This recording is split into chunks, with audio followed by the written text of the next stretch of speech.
That's the lovely sound of recording. All right.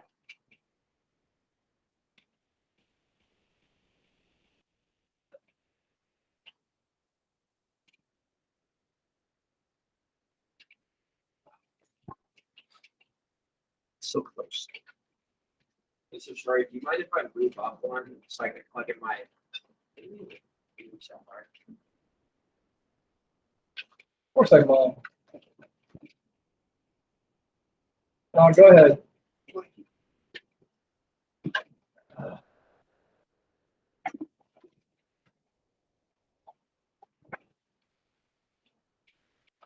That's not what I need. I need to see the thing.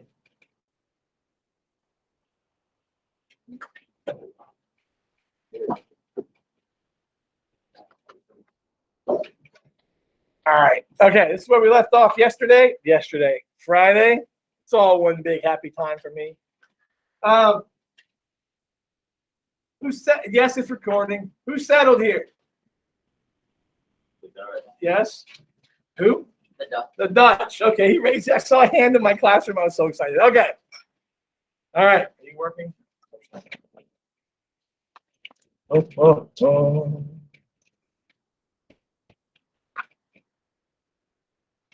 Okay, now we're working. Okay, so there we go. So now we're going to start with, well, most of our brethren, not all of our brethren, but most of our brethren, Jamestown and Plymouth.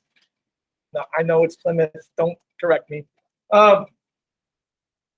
Two different groups. Which one was first? Jamestown. Thank you. Okay, don't Jamestown. Yeah, Jamestown. Good. Yes.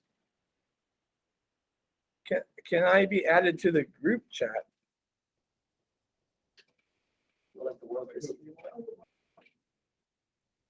Oh, yeah, I'm not doing that. So whoever's running that, okay, he has a compatible number now. So someone get this Ruth in there. Okay. Jamestown was first, and then Plymouth was second. Jamestown was for money, generally speaking. Plymouth was for God, generally speaking. And America's struggle between doing what's right and what's profitable has never stopped. So there's my social commentary for the day. Where's I going? I don't know. Are you going to work? What the heck?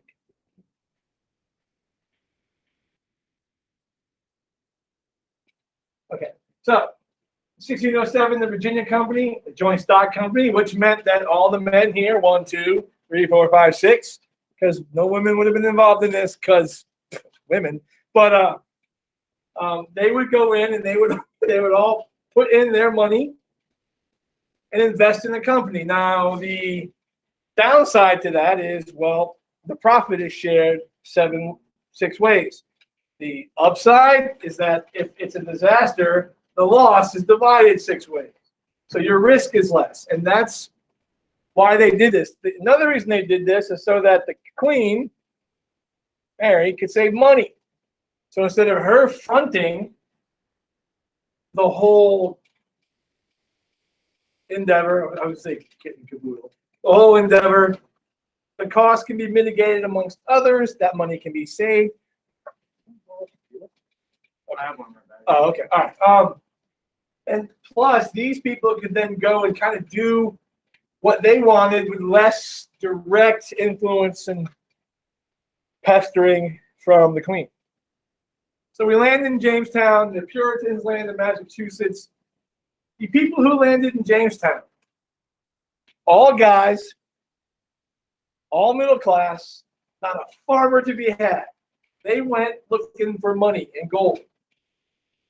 They didn't want to work. These people shopped at Publix. That's what I'm saying. All right. Wegmans. They're not farmers. I like Wegmans. It's just expensive. So,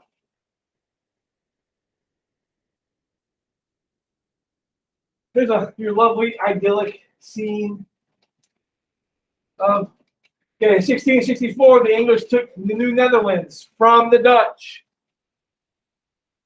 or probably from the natives. Gosh, this is so much shorter than American history. I love this.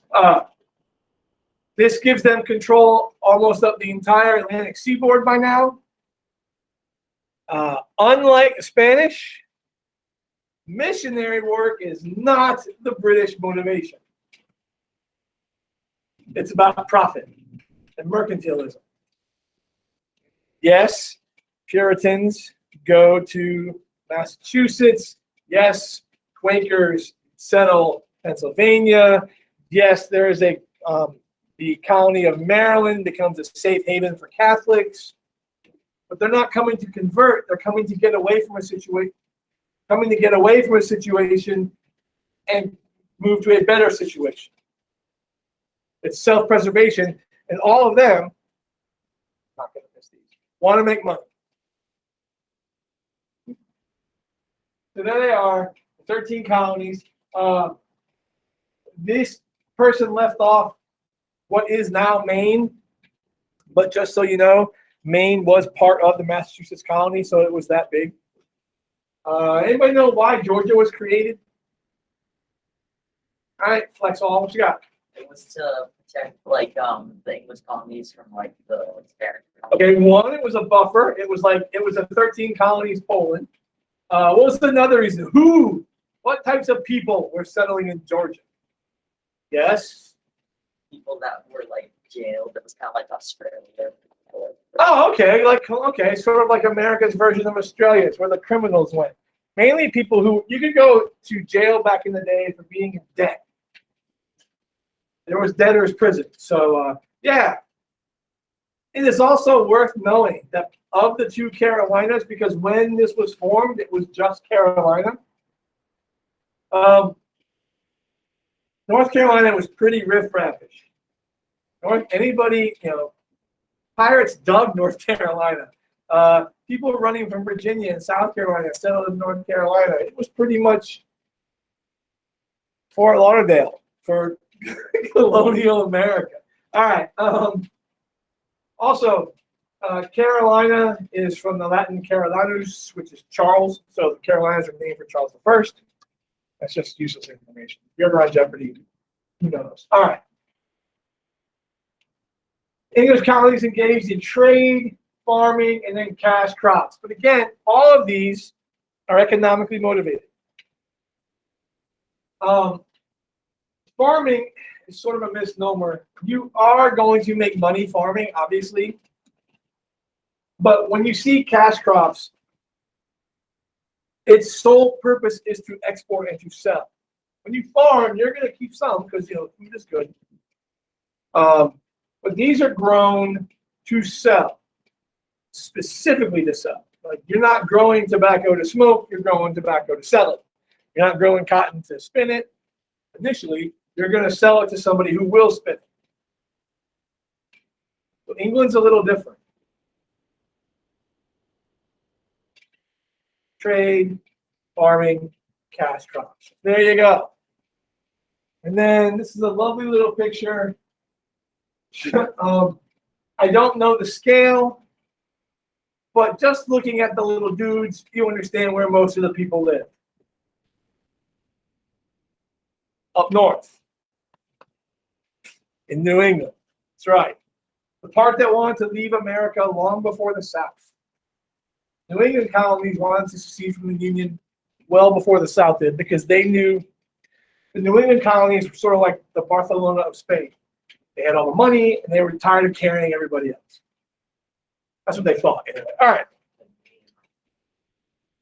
When I'm playing Call of Duty. I know what cod is. Yeah. I didn't think you were speaking of the fish. Okay. I have a sophomore and a seventh grader.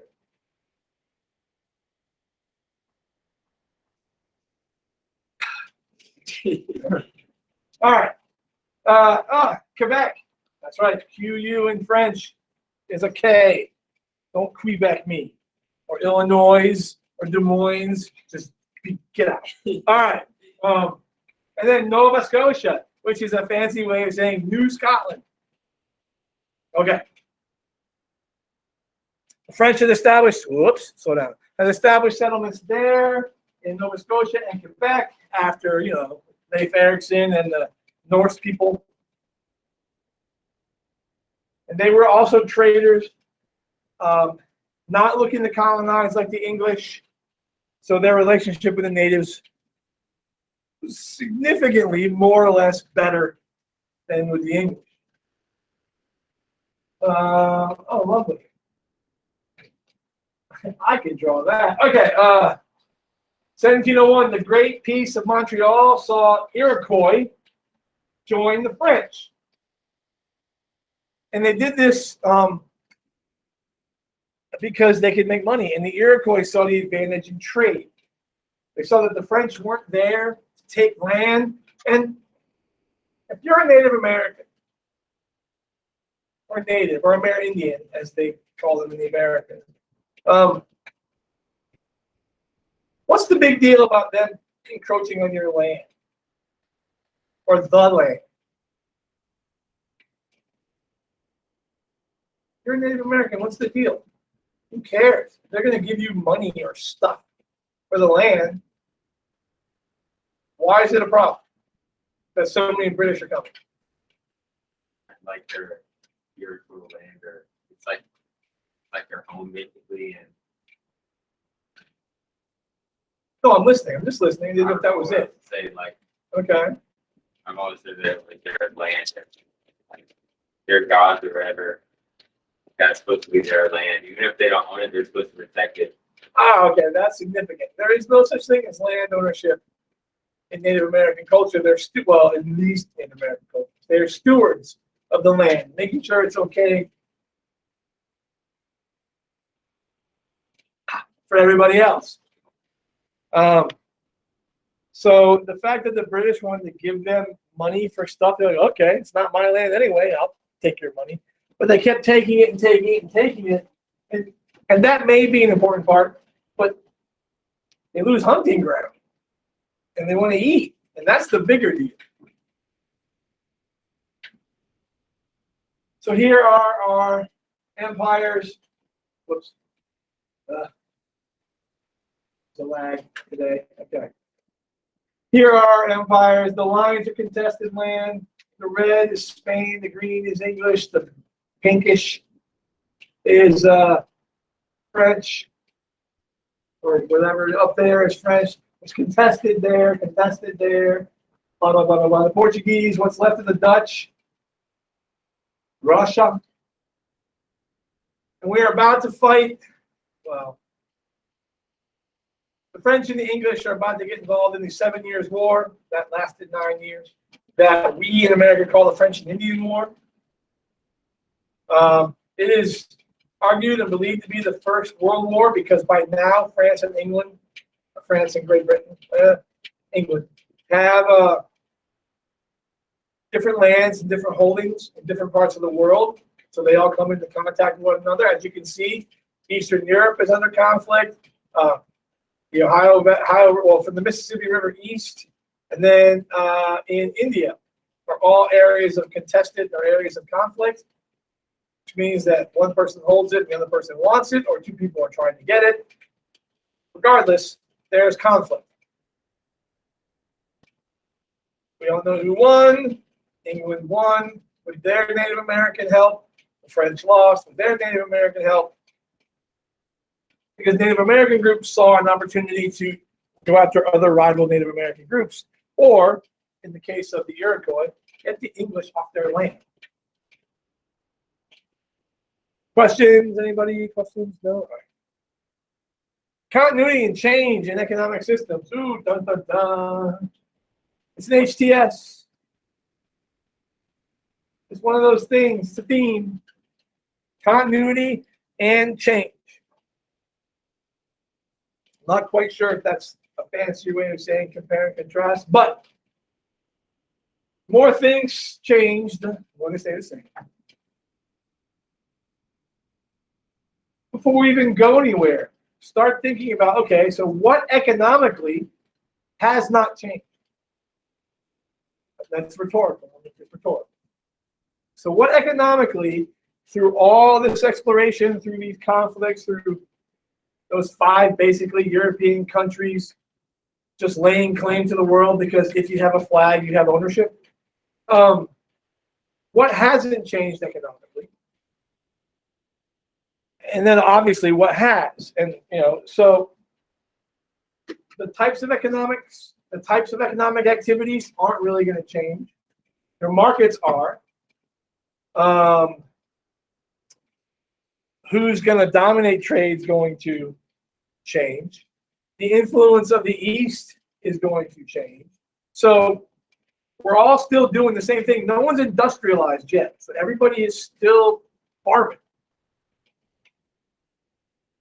And the beginnings of things. We're getting there. All right. Continuity and changes in the Indian Ocean. Broken up by region. See how nice they are? I'm going to have to give notebooks out next year, I think. I have ideas for like just sort of an ongoing, I'll explain. All right.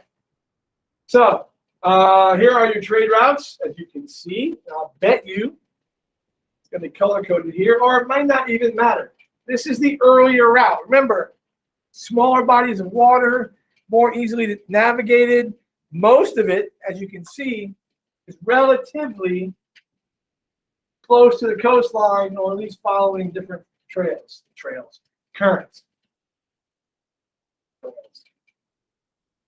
Increased intensification of trade and arrival of Europeans represent a major change. So the changes are the volume of trade increases and the players involved change, which kind of seems to make sense.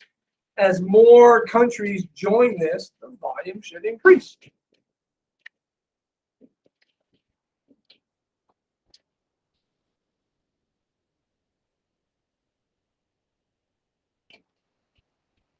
People out there, you have questions, ask. I know most of the question askers are here this week, but still, if you have a question, ask. All right. Oh, here's our two other roads.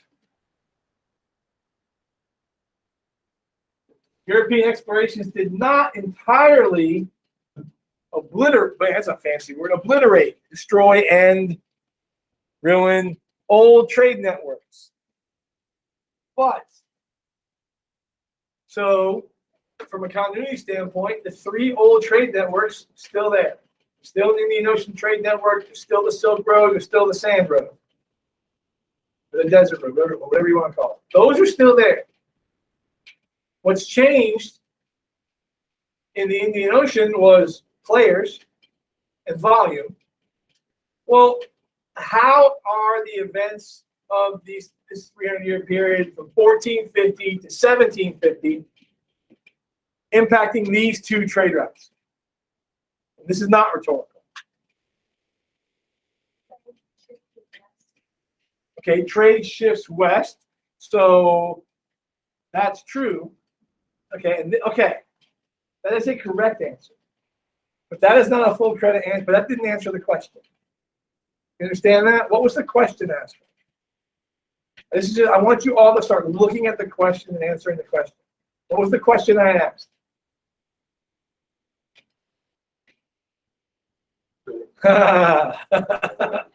I know. I'll restate it. How did the events of 1450 to 1750 impact these trade routes?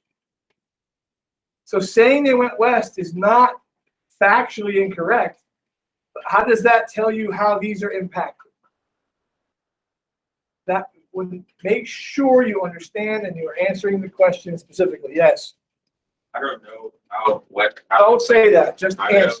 I can infer that because the technology like advanced, they could just go straight from like Java to the Swahili city state straight away because they don't have to stop on the little island and charge, make more money because it goes through less hands, but they can still put the price under what the other trades do and they can make much money. So that's good. All right. So let's boil that down. What was the no, not wrong, but again, if you write all that down, then your answers get like this, and then you guys, and because I remember this, you get test takers fatigue, like I'm so sick of writing. So what happened? technology advanced in the day trade here. Boom. Okay, well, that's one. What else? How else are these trade networks impacted by this unit, by this time period, by our transoceanic interconnectedness? How? Yes, ma'am. It also created new, like almost new trade routes. Okay. So new players. So what does that do to their profits? It increased. Okay, it could, but what? What? Are you pointing to Arabia? Just in general. If there are more players, that's true. So now there are more players vying for control of more goods. So now you're going to have sort of a survival of the fittest amongst these groups. Because we're transoceanic, the volume of this trade is going to decrease. It becomes less of a factor. Why is it the Mughals and the Safavids and the Ottomans and these groups don't continue to flourish? They get cut out. And because they don't embrace, talking about continuity change, because these cultures don't embrace this notion of a global world trading system, they suffer. So that's how none of your answers were factually incorrect. I want you to understand that. But when it comes to answering questions, that's how you need to approach it. What's it asking you? And does my answer address that question? Yeah. So some of the big airplanes got cut out because there were easier ways to get the goods that they're facing. Yeah, well, that and markets change, right? Because now, if you go to, remember, sugar from the Columbian Exchange, sugar is an old world crop that's now grown in the new world. So the person controlling it has changed. How it's made changes. So all sorts of things happen. Some of the goods that they depended on, they're not the sole creator of it anymore. So all sorts of things are going to happen to these people because of the Columbian Exchange. Because now I don't have to go to Ceylon, I'm just making this up, for cinnamon anymore. I don't have to go to Madagascar for vanilla anymore. I can grow it in the land I own. But the supply and demand. Well, the supply location is going to change. The demand may increase, but supply chains are going to change. Yeah, absolutely. And again, they're still going to be able to sell to those people who aren't who aren't global. But it's the global people who are going to that they're losing out on revenue. All right. There's your monsoon, which is really, remember, a monsoon is just the wind. It just brings rain. This just shows you trade routes. All right. Muslims continue to play a major role in Indian Ocean trade. European, one, it's much easier to cooperate with people now when you know you have means to go elsewhere. Two, when you are successful, whether it be, well, I would hope, academically, socially, financially, athletically, when you are on equal terms with somebody, it is psychologically, and it's been my experience, easier to work with people because you feel less threatened by them. When you're less threatened by people, it's easier to establish relationships. And remember, a long, long time ago, everybody in this part of the world was just fine because that's all they knew, and they were dependent upon each other. So that was one reason they got along. Now, because they're really, well, in a way, Europeans are not as dependent. So it's easier to come back and say, hey, what can we do? And ironically, this part of the world may actually become more dependent on the Europeans, and so it may be incumbent upon them to work with them. But regardless, it just the tone kind of mellows for a while, and then we find oil. But we'll get to that. All right. So now, by review, here are your Portuguese possessions in 1550. Drawing this map and memorizing this map, unwise, waste of time, pas nécessaire, or pas nécessaire. Well, look at this map, okay, and think to yourself, what half of the world? Where are they mainly located? How much of their possessions are inland? How much are absolute territories? How much of this is this really imperialism? And if it is, what kind? Is it geopolitical? Is it economic? Is it just trades? Just trying to get as much as we can with the resources we have. The only other place not on this map is Brazil. And again, anybody know what the C means in the date? Circa. What's circa mean? Around. Yeah. Ish. That's what that is. All right. Gradually, Europeans begin dominating Indian Ocean shipping on some trade routes. This is true because they get better cannons. Ironically, gunpowder empires get done in by better gunpowder and better boats. Here is your Muslim distribution. Again, lighter green, Sunni, darker green, Shia. Shiites are the people, Shia is the denomination. S-H-I-A. All right. Europeans took advantage of competing sects in Islam. Tough word when you're a lispy guy. Basically, it's groups. And they use them against one another to carve out economic advantage. So technologically, the Europeans are advancing. Diplomatically, they're figuring it out. They understand. Plus, they have a history of using groups against one another. You know, Protestants, Catholics, Huguenots, whatever. In England, during the between the Tudors and the Stuarts, I'm a Catholic king. I'm a Protestant king. I'm a Catholic king. I'm a Protestant king. I'm Cromwell. There's no king.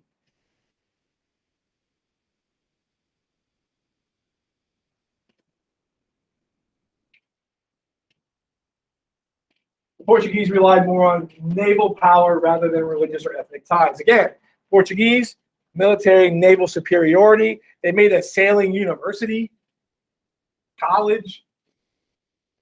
The English were about economics. They weren't about necessarily military or spiritual things.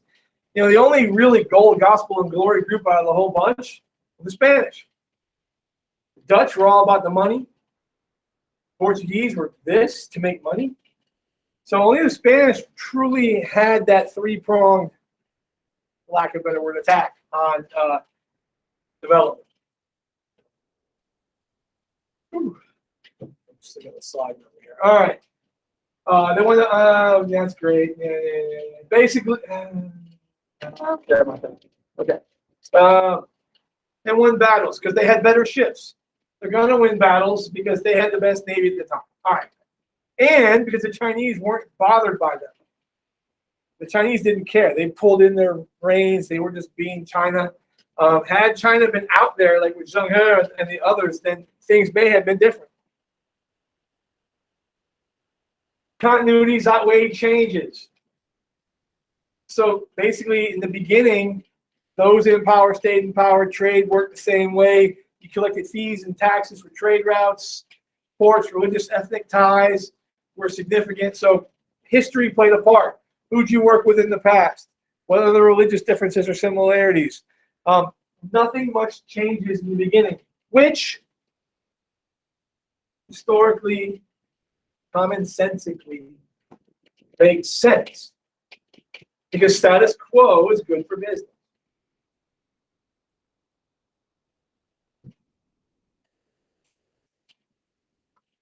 America's economy.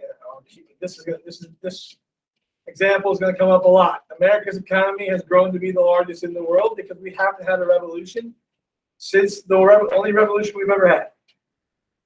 And a stable government that doesn't change, that know how it works, makes it easier for economies to grow when and if you take AP Human Geography and you go look at Unit 5, which is how nations develop or states develop. What's under their feet, as far as resources, plays a big part, and how stable their government is plays a big part. So when you look at countries that always seem to be in the news or parts of the world where economies are struggling, how many leadership changes have they had? What types of governments were put in place? That matters. These aren't changing. There's no colonization yet. It's just trade. So the rules don't change. It's just different players, and you have to abide by the rules. All right. The Americas. Okay. These are your modern trade routes. Just so you know. Again, that's pretty. There's more in the Atlantic than in the ocean. Okay, moving on. Regardless of continuities and changes in the ocean, the volume of trade was fast. But yeah, okay. So basically, for all that's going on in the Indian Ocean that's remained the same, and for all the slight changes going on, it's a moot point because the Atlantic trade is just going to vary in volume, profit, because of who's involved, because of what's grown.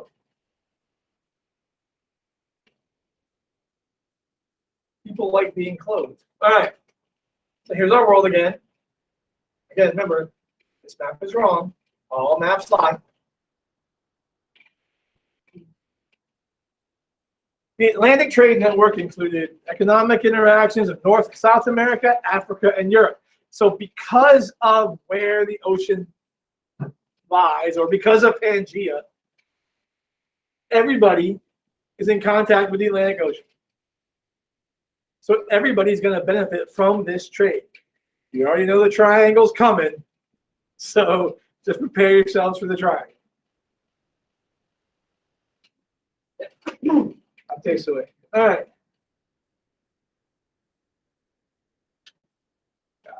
Okay. Whoops. Europeans initially sought gold. This is true. As they became wealthy, and then the Catholic priests will come over and they'll try and convert.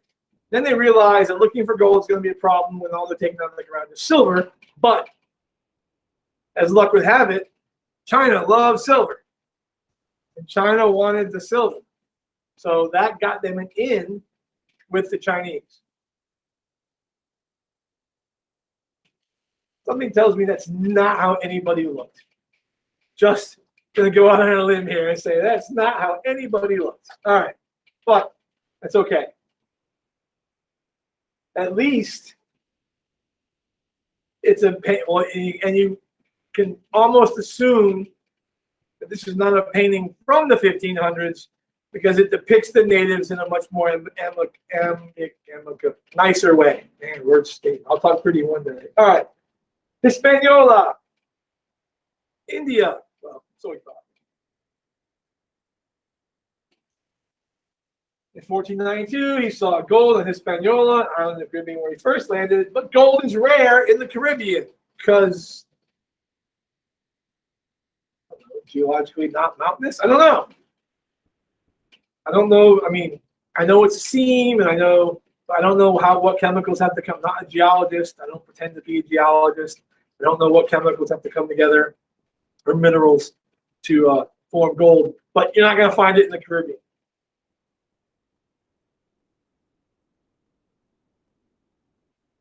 80% of the world's silver supply. Where is that? Central and South America. Especially in the Potassi mine in modern-day Peru. There you go. It's also worth knowing that whenever you see a stat about percentages of any mineral or oil or any sort of natural resource, what word needs to be put there, Mary? What word needs to be part of that? Of the world's supply, is it 80% of all the coal and all the silver on the planet? Not available. Yeah, known. All they know about is here. There is more oil in the world than they say. We just can't get to it, so they don't count it. They haven't figured out how to get it out of the ground yet, so they don't count it yet.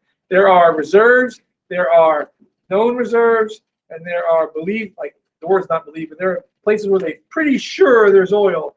They just can't get it out of the ground yet. But when 80% of the known, it's also important to note that during this time period, they thought all there was all there was.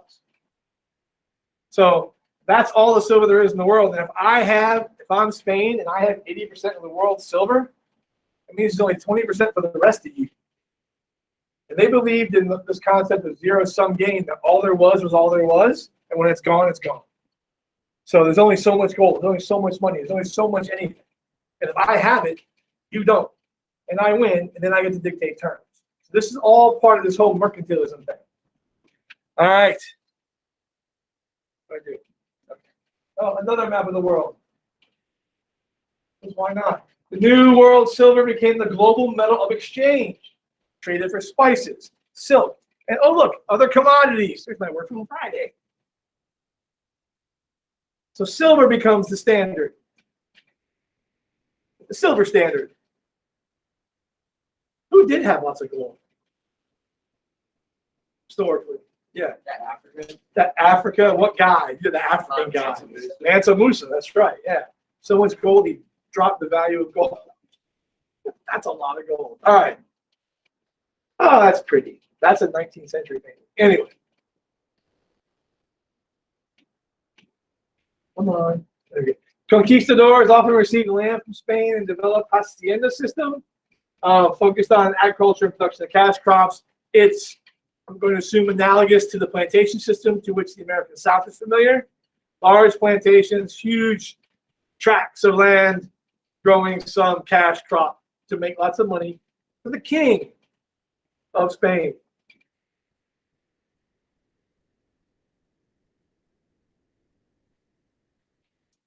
Pretty. Oops. Haciendas, largest states of Spain's New World Empire, produced cash, sugar, and coffee.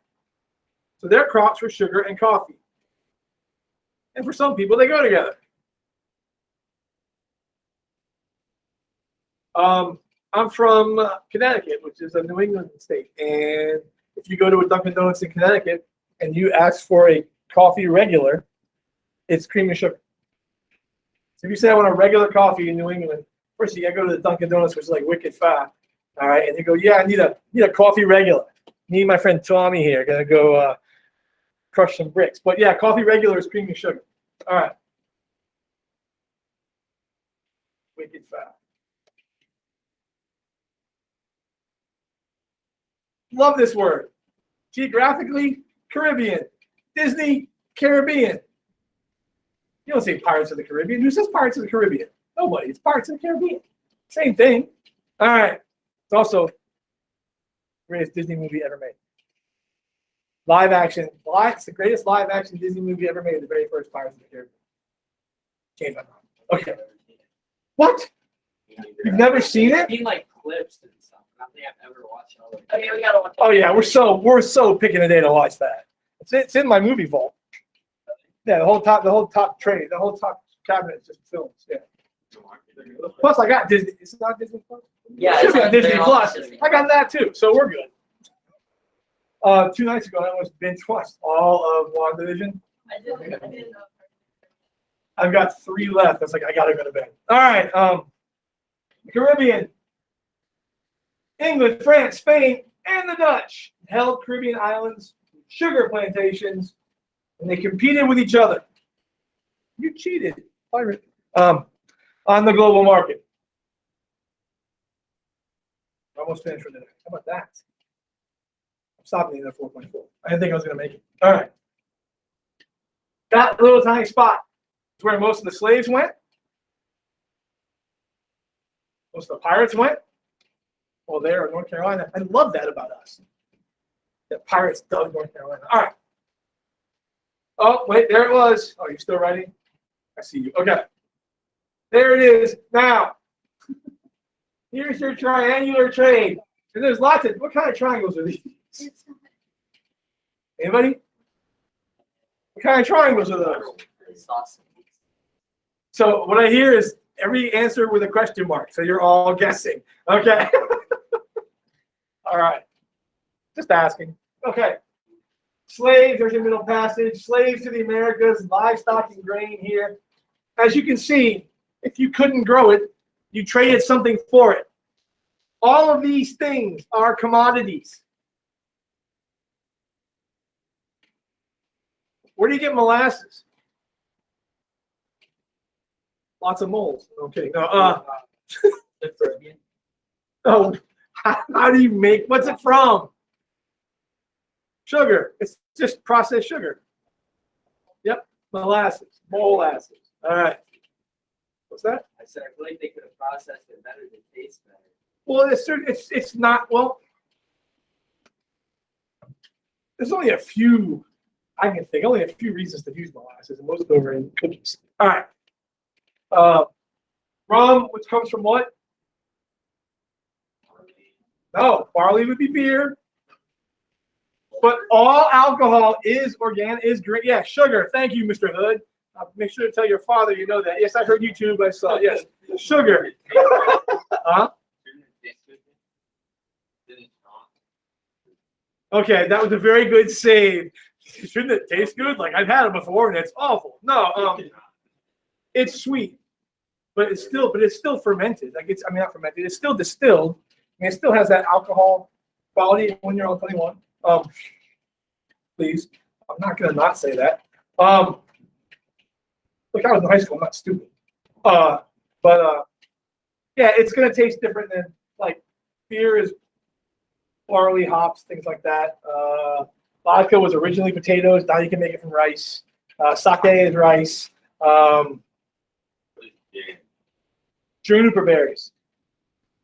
It's a plant-based. Oh yeah, it's delicious. It's God's gift to the spirit. Huh? What? That's the one thing I have. Yeah, well, bad is awful. Oh, look, in France, you get it with dinner. You get watered down wine with dinner. Really? Water it down. I mean, I've Yes, seen, because it's about the meal, and wines can add to a meal. Like there are different wines for different courses.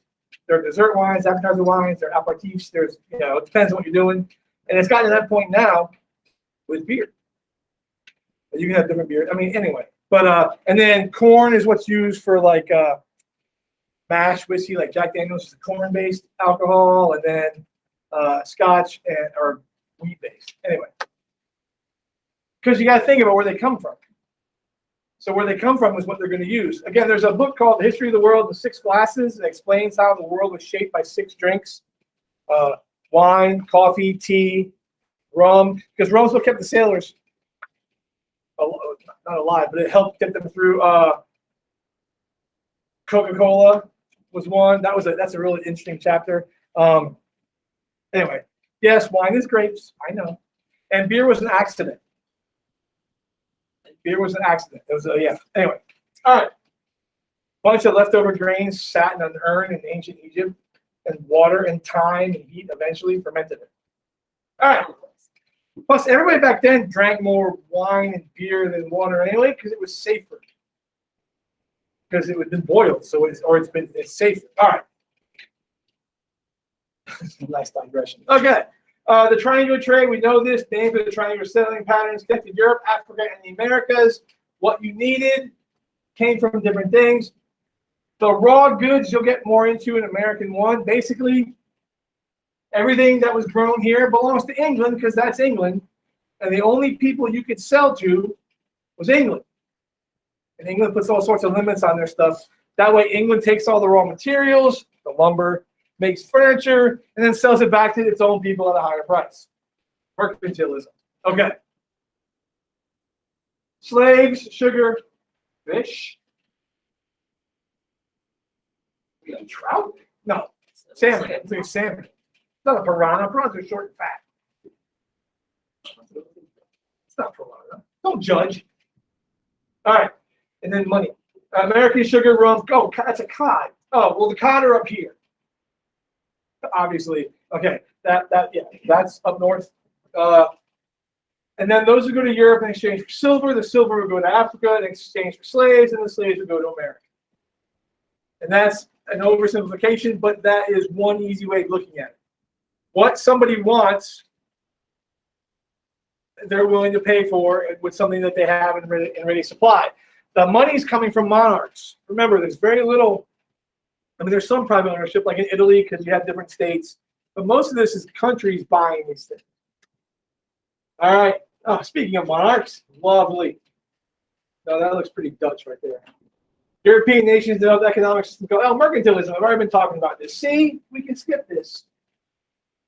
If I control the spice, I control the universe, to quote Dune. If I can control the natural resources, then I can make all the stuff. I set terms, I win. And whichever king has the most stuff wins.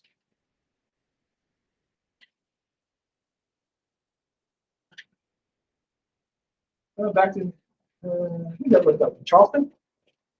Anyway, mercantilist policies benefit the mother country at all times, which it should. You're the queen. You want a wealthy country. You're going to establish terms that help your country.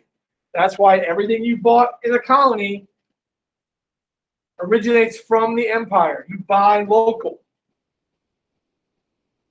And one of the things that leads to the American Revolution is the American businessman tired of buying local and secretly trying to sell stuff to the French or the Spanish or whoever will buy it. Because they'll offer a better price.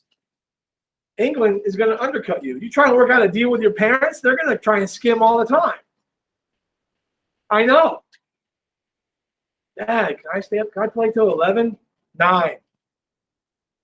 10:30? 9. 10? 9. 9:30? Okay. All the time, I win all the time. So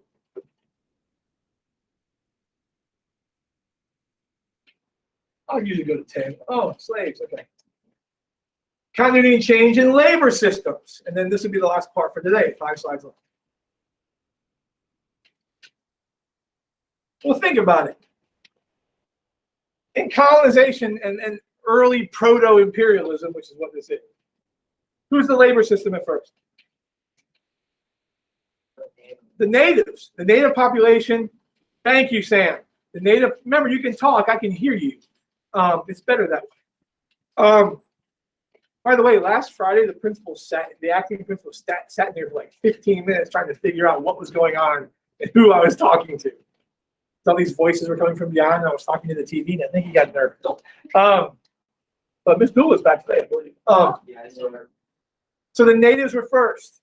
And when the natives died, unintentionally, at first, well, mostly, and then you hired people to work for you, but you hired them. So they either quit or after their contract was up, in the case of the indentured servant, they're free, you need labor. So now we need a permanent source of labor that won't cost me anything after the initial cost, and I can have them in perpetuity. That's a fancy word for forever, or at least until they die. All right. Spanish adopted the Inca system of forced labor called the mita for the gold and silver mines. So here's one of those things where that idea of syncretism or borrowing from the community. Oh my gosh, wouldn't this have been great in the last test? You all right? Okay. So they borrow from existing systems because that makes sense. You're already going in there. You're already a strange person. You're already kind of rocking the boat. But if this is something that with which they're familiar, it's liable to be slightly more successful. Again, as I stated last week, the British did this notoriously. They let local people run their other little countries. That way, one, they didn't have to. They kept costs down. But two, it's easier to sell something from one of your own people.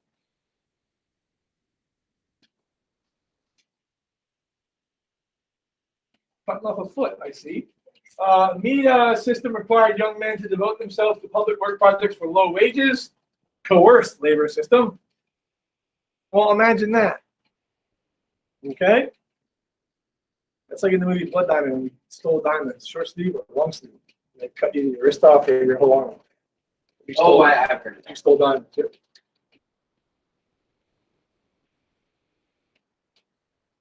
Spanish and Portuguese used the encomienda system. That's Native Americans as forced labor on large plantations. So we go from the mita to the encomienda. Two different styles. One was mining. This is agricultural. This is plantation system. It's an interesting farming technique. I'm curious. Genuinely curious. Okay. Sugar, maybe? Oh, hold on. Wait. So close.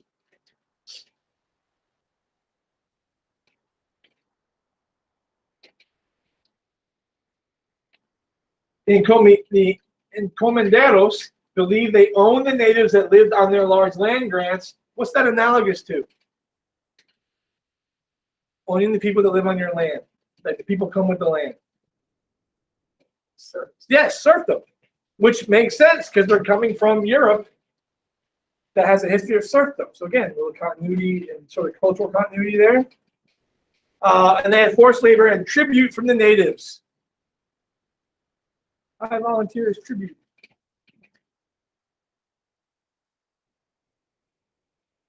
And then the Sepulveda argued that barbaric traditions of Indian sacrifice justified coerced labor. So because of Native American culture and how they treated one another, sacrifices, cannibalism, sexual freedom. Remember, these are all Catholics and or Puritans. So sexual freedom, not a thing. Neither is cannibalism, just to put that out there. And not since the Old Testament was their sacrifice. So their behavior and the fact that they weren't like us, that whole not us psychology allowed this to take place. That's just a large quote. Native Americans died in great numbers from working conditions. That's before the diseases. So these systems were unsustainable. Disease killed them, and working conditions killed them. So again, I need a labor source to maintain my revenue stream.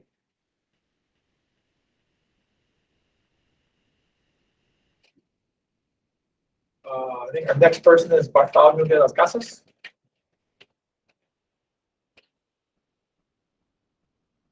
Yep. Spain banned the use of Native Americans as slaves because of Las Casas urged a more humane treatment of the Amerindians. So again, here's somebody actually walking the walk, so to speak. All right. And then there's this quote. He just explains that they are God's people, God's children too. Okay. So that leads us to this. Failure of the Mita and the Encomienda led to the use of African slaves, primarily in Latin America, and indentured servants in North America at first. Because indentured servants did a couple of things. One, you got more people over there into North America to help populate and farm the land. And two, the idea hadn't gotten to them yet. Native Americans weren't working there either.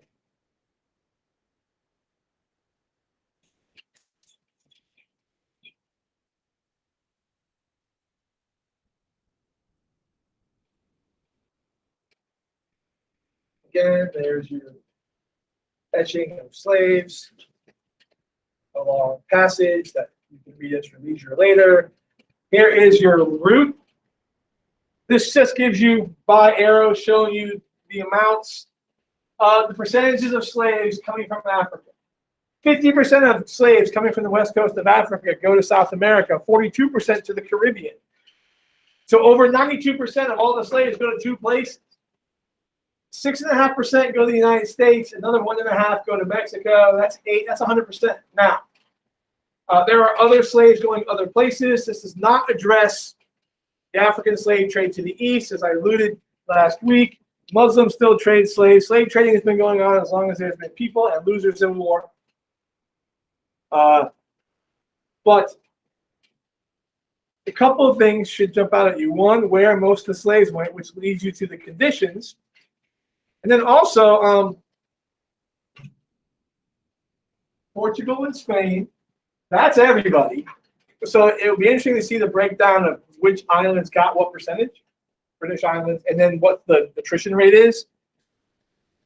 But also here, but then again, think about it, most of the 13 colonies isn't suitable for a plantation for slave labor. Now, all 13 colonies, it was legal, but most of the northern ones did away with it because it just didn't make it wasn't cost effective. Not because they saw blacks as an equal, it just wasn't cost effective. Slaves were bought and sold as chattel, which is property. And African kingdoms were eager to trade slaves for goods with Europeans and to get rid of their problems for profit.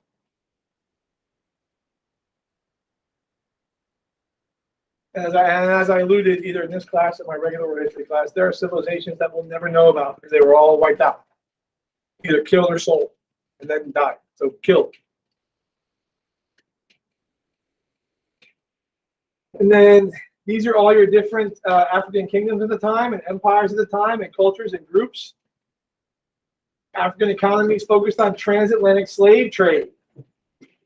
Again, things that affected the trans-Saharan gold and salt trade, things that affected the sand trade was trading this way. So continuity, Africa is still trading with the other parts of the world. The change is the direction of trade and the good traded and how that impacts other things. It also opens doors for others to come up with salt and trade salt eventually.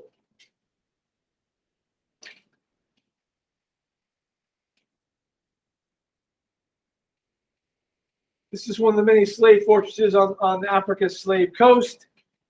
This movie Amistad that ends with one of these being blown up.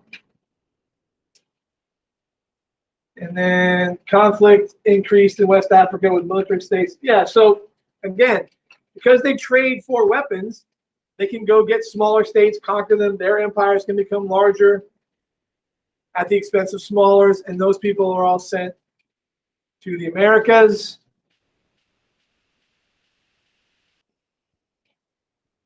The gun and slave cycle saw African states trade slaves to Europeans for guns. They can get more slaves. So this is how eventually we get to the point where you have to go further inland with the whole mythological idea of nets to go capture people, because all the coastal civilizations have either been enveloped by a larger empire or wiped out and sold.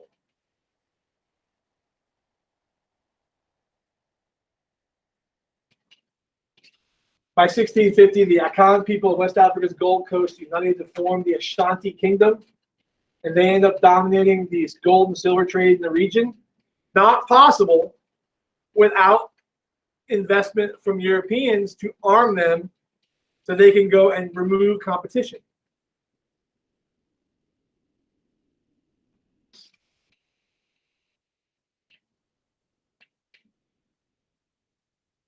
Timbuktu, an early Muslim university. I remember that in Gao.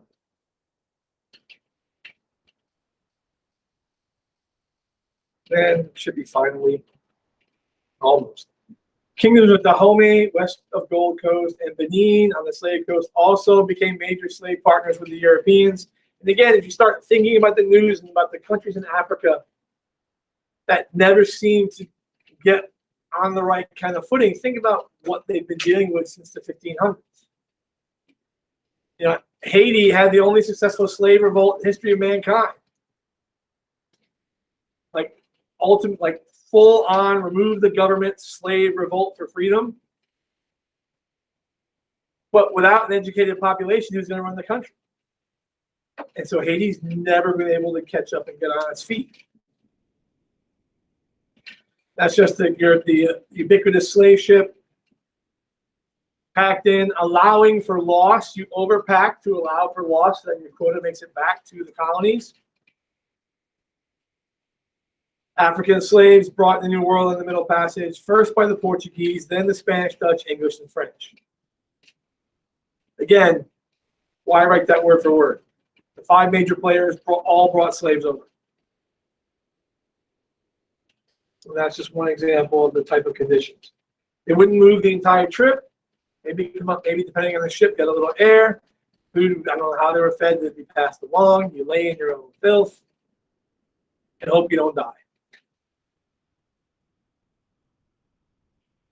Sugar. Is that really how culture is painted? Yeah.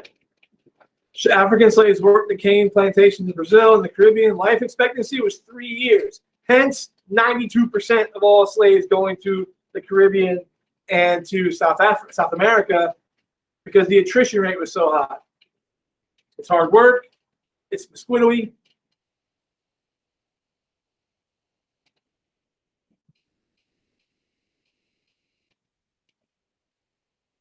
Sugar plantations use mostly male slaves, few African families, but tobacco and cotton plantations in North America also use women. And when America bans the importation of slaves, women become more valuable than male slaves because women breed slaves.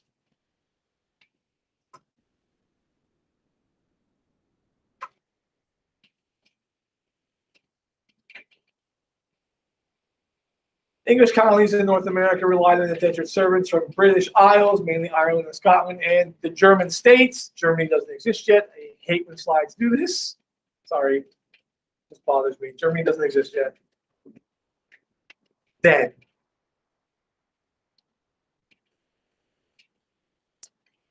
But once their contract was up, they were given land. But first of all, if you agree to work for 7 years, this landowner will pay your way over.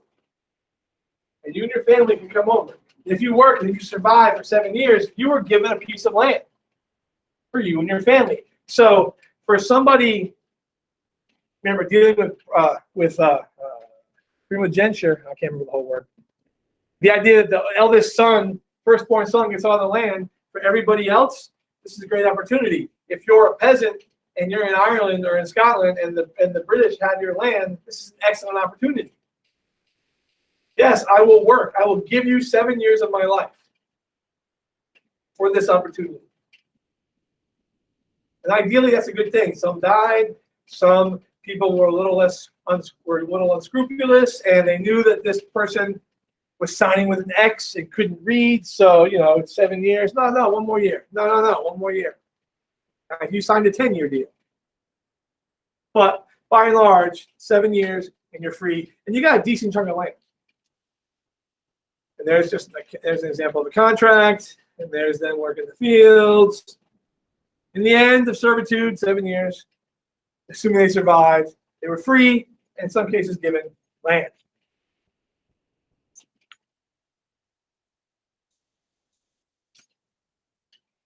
And we're good. So, the economics have been established. We're starting to see the shift from east to west.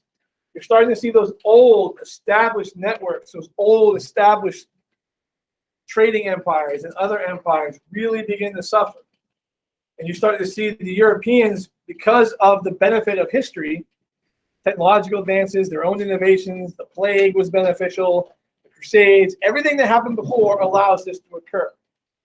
So thinking about that, it should not surprise anybody historically that in 200 years' time, where does the economic pendulum swing? Where does business go? Where does trade go? Where does production go? No, in the 1950s. Oh, In the 1960s, in the 1970s, where's it go? kind of back east. It goes back east because they catch up and because they offer competitive advantage to businesses to make money because of labor. They have billions of people who work for nothing. So it's just, instead of freaking out about it and blaming people for decisions, if we actually paid attention to what was taught, dare to dream, it would make a little more sense. Tomorrow we'll look at these.